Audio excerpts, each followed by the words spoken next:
And then people started saying, can I visit? Can I volunteer? And I'm like, what are you people talking about? It's where I live. That's Laurie Zaleski. She's talking about her home for 750 animals that she's rescued. She lives on 30 acres that she calls the Funny Farm. People say, are they adoptable? And we're like, sure. Who wants a one-eyed horse that you can't ride? You know, who wants, a blind dog? So it's things like that. Not everybody is disabled. Some of them are just unwanted. Some of them have behavioral problems or people had to move or, whatever the case may be. But we're usually the last stop for these animals. I'm Louise Krikorian, and this is Shaping Our Story, where inspiring people share passion, purpose, and perseverance. Here's the secret to their success. May this inspire you on your successful journey. So I became a nonprofit just to get a tax break on $4,000 worth of feed, and that's how it started. Can you imagine having somebody at your house all Yeah. the time, except for in the evening? But Hmm. I have people here at 6 a.m. in the morning. I'm up early, and then they're here till about 6 p.m. at night. So How thank did, goodness for my volunteers. yeah, how did you find them? Uh, I'm actually not even sure. What happened was people started, word spreads. I would be wearing like my Funny Farm shirt around, and people would be like, what is that? Now they're like, I've been there. I have friends that go to Hawaii, and they're like, people knew it there. Like we're known around the world now. But word starts to spread. We were doing the kindness book. So we have three children's books right now. It's all about kindness. So we go around to the schools. So then the kids start telling their parents, they meet some of the animals, and then they started coming. And then we just started talking to people. We weren't on a podcast. We didn't have anything. We just said, we're looking for some volunteers. And then I'm thinking, who's going to come help me for free? What do you guys, I didn't think it was ever going to happen. And then when people started helping me, I'm like, really? Seriously? For free? Are you sure? And because people need a purpose, and those animals looked up at them like, thank you for helping me. Thank you for giving me water, because they cannot water and feed themselves, right? So we have about 125 volunteers now. They're not all here, obviously. When we have our large festivals, we'll have over 100 volunteers there. But to do the normal everyday feeding, we might have like 4 to 8, depending on the day. In the winter, much, much less. So we had to go around and pick up volunteers during the winter a couple times, like, oh, you're snowed in? I'll come get you in my four-wheel drive truck because I need you to help me. Because there's no way one person can't do it. I did it in the beginning because I had a lot less animals. But I would be feeding around the clock to try and get them fed for one day. So. What about the people who are your mentors? Well, my mother was my mentor, and I talk about her every day. There's always something that I'm bringing up. Even when people are telling me their problems, I'm like, oh, what my mom would say, the more you cry, the less you pee. Like if somebody's upset, that's her big saying, when we were feeling sorry for ourselves, the more you cry, the less you pee. And then if somebody's mad, she'll say, they're mad, they'll get glad. And if not, forget them. Just, she just you don't worry about it. You can't control other people's happiness. So she always had these little sayings, and I apply them to my everyday life. So she is my mentor still, even though she's not here, she's here. Hmm. So I know one of the people who influenced you was a friend of yours who suggested that you write this book. Oh, Marjorie, yes. Yes, yes, Hmm. yes. I actually have a lot of mentors, but I think the largest one is still my mother, always. And yeah, she talked me into writing it, and I thought, nobody's going to want to hear this. And then, it got Book of the Week in People magazine, and I was like, pinch me right now. I couldn't even believe it. But it was much harder. It took me 3 years to write it. I didn't realize how much I needed therapy. And if you want to get something off your chest and approach a problem, write about it, because you'll get there. And all of Hmm. a sudden, I'm in the middle of, I would be speaking it into my phone, and I would just break down crying. And I'm Hmm. like, wow. So, it brings everything back to the surface where you think you Hmm. dealt with it, but you didn't. Hmm. We didn't Right, have time to have any kind of therapy ever. We just Right. kept going. You Right. survive. You keep Yeah. going. So would you say that the culture at home is different from the culture that you've created at Artsy Graphics? It kind of overlaps. So it's so funny. I'm walking around. I've been there for 32 years, and people are like, "Are you the farm girl that owns that farm?" I'm like, "I've been a photographer. You guys all have seen me for years and years and years." And then I sneak animals into work all the time. My one employee was talking. We had a new employee this week, and he was telling the new employee, "Well, my first day, Lori took me, and we had to go rescue a turkey." So it so happened that it was right after COVID. There wasn't many people at work. We're not leaving the FAA to go rescue a turkey. But I said, come on, Liam, we have to go get this turkey. So he Mm. and I went. And so there's always, and then I'm having people at work calling me saying, listen, I had this animal. And even at the FAA, I've rescued animals right there on base. There's a lot, it's 5,000 acre. There's a lot of wildlife and things like that. So, but people know, and I'm always getting calls daily, even at work. So work is your business, My and your business, business has to do with flying my because you have, business is I'm sorry, I didn't mean to interrupt you. Graphic design, photography. So even though I have my pilot's license, people don't realize I'm not flying at my job unless I'm going up in a helicopter and taking aerials. I'm not flying myself then. On the outside, I do fly myself and then we'll do some photos that way. But it's graphic design, photography, and video. right. So you're in an office and I'm and in an you office. you have the graphic design business, but it's aerial photography. It's So, really not. It's more just graphics for anything that the FAA may need. So okay. so we're doing, and then we support like tenant organizations like the Coast Guard and the Jersey Devils, which is the base next door, that kind of stuff. But we do research and development for the FAA. That's what we Okay. support. We blow airplanes up, we set them on fire, we take pictures and do high speed film for those. So we're really trying to make the skies safer when you're Right. flying. Right. That's important. Yes. So, who was the first person who inspired you? I know your mom was, Mhm. but outside of that, I would would you, go ahead.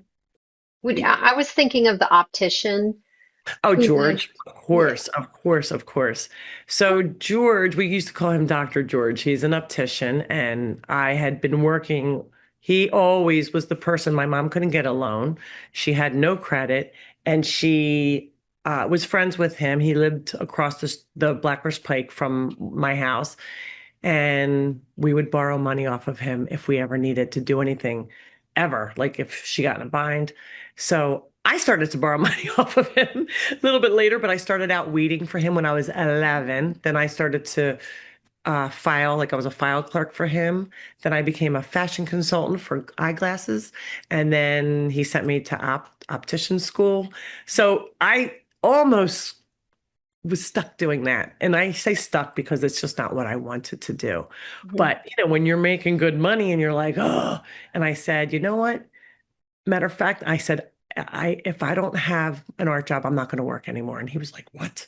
So he actually even got me into Campbell's Soup Company. One of his friends was dating a woman there and got me an interview.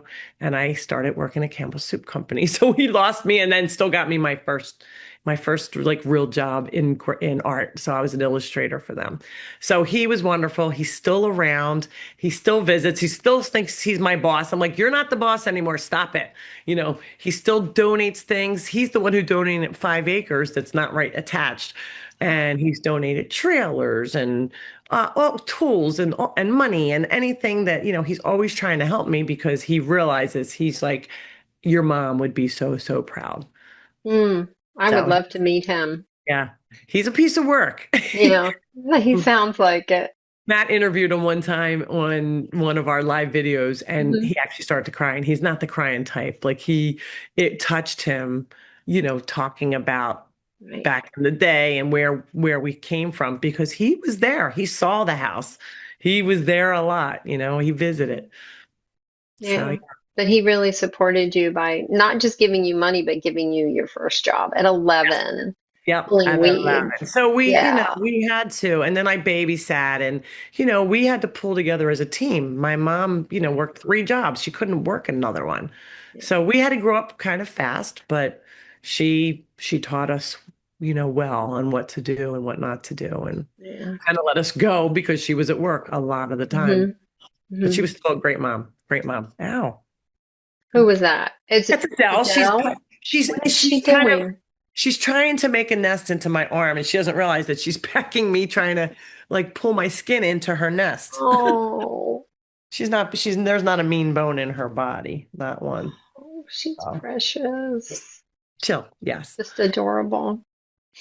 What would you say is your biggest professional failure? And that could be something that happened either within the Funny Farm or at Artsy Graphics, but a failure that you really learned something from. We weren't allowed to fail, Louise. I don't know what you're speaking Mm, of. Do you know something that I don't know? Let's see. Failure. Oh, my marriage, maybe. Maybe things like that. Boyfriends, mm, possibly. Yeah, yeah, yeah. I'm not. You know what? It's really, really hard. It's my way or the highway sometimes. I think because my mother let a man rule her life, which mm, was my father, and I saw it. And so my sister and I are strong to a fault. mm, And when it gets hard and I get scared, I'm like, you know what? I don't need this. So yeah, mhm. that would be one of my failures. But otherwise, my mom's like, no, you're not allowed to fail. Keep going. We weren't Right, allowed to quit. If you join something, you finish it. If you don't want to right, join next year, that's fine, but you're not allowed to quit. That right, including jobs and all that. Then you find another job and you say, okay, I'm transitioning to a new job. So, right. but yeah, I think that was it. I think Mm, that I'm a little bit tainted for what I saw growing mm, up. And yeah. you know, I don't know if the listeners know, but my mother was going to be a nun and then married the devil. So that's why I can Yeah. be tough. Again, read the book. If you want more information, go out and get the book right I hope I'm now. not doing Funny spoiler Farm. alerts. Everybody, you can go No, easy and see no, that my mom passed, no. and that's why I'm here. Right, You right. know, Yeah. if not, you'd be speaking to her, and I'd be like, "Yay, mom, go!" Yay. So speaking of different jobs, I was really impressed that you were building pens for animals at the first Funny Farm when you were a child. I don't know how you learned how to do that. And then I don't know how you learned to take care of the animals. I know now you have help from the Rowan University and then also from the University of Pennsylvania. They have the School of Veterinary Medicine, and they help you with the mega esophagus dog. But Correct, but correct. how did you do all that? Where did you get your training? Well, we went to the library because there was no internet. So my mom would have us go to the library and we would get books out. But the pens were very archaic. We would use trees. We couldn't afford lumber. We couldn't afford fence. We just went and did whatever we found. There was all these woods. You were saying it's deep in the woods. There was old buildings. We would make the runouts out of signage. Like they had signs on the inside. You walk in the horses, and there was a sign in there, whoever might have was going to be mayor or something, or part of an old building. So that's kind of what we did. We made ends meet however we possibly could. We learned how to milk goats we were trying to, raise babies and do all that and get milk. And we had a garden. We were trying to be self-sustaining because we didn't have money. So Yeah. but we pretty much learned some of it by doing, and then we read it Hmm. in the library books. Imagine that, Hmm. the library. The library. And now you write books for the library. Yeah. I helped write books for the kids' books and the new book. I'm just so excited and I just can't even believe it sometimes. Mm. Who gives you feedback? Uh Matt, my social media director and BFF, sometimes I get down and he's like, so it's hard. We all get down. And it's when we say somebody always has it worse, but you're allowed to feel sorry for yourself for a second, or Hmm. you Hmm. lose a pet. And he's always been my biggest cheerleader and all my volunteers. I have Kim Clark, Kim Miles, Cindy Kembler. I mean, I could just go on and on and on. Mhm. The volunteers, if I need anything, they're right there. As soon as something bad's happening, they're all like, what can we do? How can we help? How can we make this better? So they're all there. Colleen, one of our, it's a lot of women. We still have men, but a lot of girl power here at the farm. And it's amazing. We have a woman mechanic and a woman who takes care of all of our gardening, but she drives all the machines and empties the poop pit. So it's just, you see these kids and people looking, and we're like, wow, that's a girl. Or if I'm on a machine, they're like, Laurie's on that machine. It's not a man or woman life. It's we need to get this done. Whoever can do it. If a man's driving a tractor, I mean, Matt drives a tractor too, but you'll see women driving it more. Mhm. It's amazing. So the people, the support isn't one specific, it's Mhm. everybody. But Matt is here more than anyone and Mhm. helps me probably the most. Yeah. That's good. And he's always happy. He won't let me, stay down for long. Mm. I would say, and this is not a judgment, but I would say that you do not give up easily when things get hard. No, I don't give up. But you know how sometimes you're just like, why? Like, we all go through that. And that's why we say, my mom's saying, perseverance, keep going. You figure it out, just keep going. Don't ever give up. Just keep going. Do you think there was a time that you needed to learn to let go? When you're referring to letting go to what? Just like if something like I tried so hard to make this work and it just isn't working. So you know what? It's time to let go. And I'm Like, not talking about your marriages. Your so no, I marriage. think everything else you make it work one way or another. We're making it Okay. all. Everything. Okay. It doesn't always work well, but we're making it work until we can make it better. We just got a brand new egg stand where we had one that worked okay, not great, and now we got a great one. So, we do all these improvements every week. I was Mm-hmm. laughing. I drove into the farm this morning and I'm like, all these improvements. And one of our volunteers is an old retired teacher, and he's always trying to make improvements. I couldn't wait. I can't wait for him to come back because we made so many improvements. He's going to be so excited. So every week, we're seeing these big improvements because so many people want to make things better for the animals. It's not always me going, hey, you guys, let's make this better. All of a sudden, I'll come home. I'll be like, who did this? This is awesome. So everybody cares so much for these critters like that, Mm-hmm. like they're their own.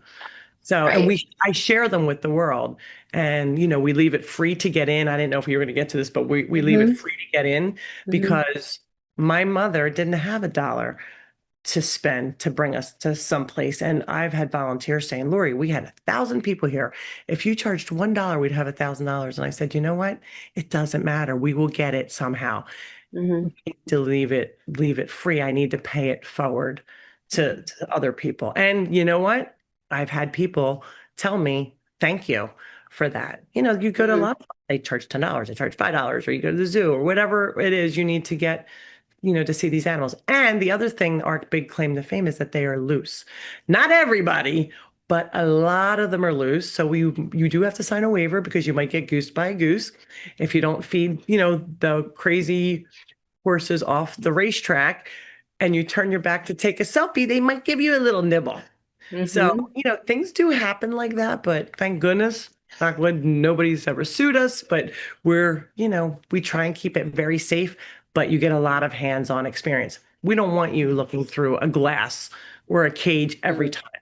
Some of them, obviously, the big, big, gigantic bulls, they're not going to be coming out and walk. We're not doing running with the bulls here. Right. You can get right to them. You've seen it. You Right. can get right to them and pet them, and you can still get hurt. So just be careful. So who or what keeps you inspired? The animals keep me inspired because, as we said, if you're in a bad mood, it's always unconditional love for them. They are always, even if I yell at them, they come right back. And I'm like, aren't you mad at me? I just yelled at you. And they're like, nope, I'm right here, Mom. Here I am. I'm going to do Okay. better this time. Like they love me no matter what. And it's inspiring. And then seeing all the volunteers here putting out all their time. And I'm like, I look around on a weekend when we have people here and it's a slew of orange shirts because they're all wearing orange shirts so everybody could identify, the volunteers. And every person comes up to me and said, "You have a wonderful place. Thank you for what you do. And your volunteers are amazing." So I surround myself with wonderful people, Mhm. which keeps me elevated, which keeps me inspired. Mhm. And if I am feeling like down in the dumps, they're all lifting me up. Mm. I had surgery not that long ago for my hip, and I Mm. was like, what am I going to do?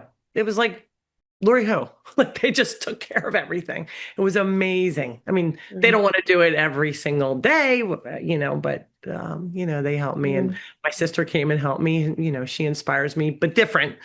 She inspires Mhm. me, for family stuff. But Mhm. yeah, I would So say what are you hoping to do next? And next time will be part 3 on August 5th. Come back and listen to Laurie's answer in the last part of our 3-part episode. Thank you for joining us on Shaping Our Story, and special thanks to our guest, Laurie Zaleski, whose extraordinary commitment to animal rescue reminds us that real leadership is rooted in compassion, purpose, and perseverance. Laurie's ability to care for hundreds of rescue animals, support her volunteers, show up on the coldest days, and keep moving forward, even when things aren't perfect, is a powerful example of what it means to turn passion into action. If you enjoyed this episode, please follow the podcast and leave a comment. We'd love to hear your thoughts and suggestions for future guests. And remember, if this conversation made you think, share the thought with a friend. Together, we can inspire more people through stories of courage, resilience, community, and hope. I'm Louise Krikorian, and this is Shaping Our Story. See you next time.